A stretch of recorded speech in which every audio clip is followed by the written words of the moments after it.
il ne se prive pas de dire ce qu'il pense. Vedette du dernier film de Roman Polanski, J'accuse, mais aussi du long-métrage Infidèle aux côtés de Gilles Lelouch, Jean Dujardin a pris l'habitude de faire des étincelles, pointé du doigt par célébrités anonymes se revendiquant féministes. Désespérant pour le comédien, comme il l'a fait comprendre au cours d'une interview récemment accordée au magazine Le Point. Qu'est-ce ce qui nous a pris de choper cette espèce de puritanisme étrange ? A d'abord déclaré le mari de Nathalie Péchala. En fait, on a pris tout le mauvais des États-Unis dans son viseur, notamment, le mouvement #MeToo qui, selon lui, est tout de même très important parce qu'il fallait vraiment dire que les relations entre les hommes et les femmes doivent évoluer, que ça fait 3000 ans qu'on attend ça. Aux yeux de Jean Dujardin, la mobilisation a pris une mauvaise tournure, près de 4 ans après sa genèse, à la suite du scandale Harvey Weinstein. Même ce mouvement on l'a mal récupéré, estime-t-il ainsi en référence à l'Hexagone. Avec beaucoup de nervosité, en fait, au lieu de poser simplement les choses.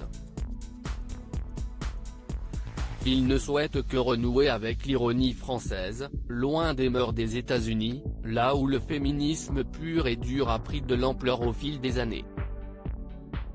Comment Jean Dujardin tente-t-il de contrer le racisme ? L'humour, toujours l'humour. Une philosophie qu'il partage avec Nicolas Bedos. Sans surprise, il est donc à l'affiche de OSS 117, Alerte rouge en Afrique noire, le dernier long métrage du fils de Guy Bedos, sorti le 13 mai 2021. Un film à prendre avec des pincettes.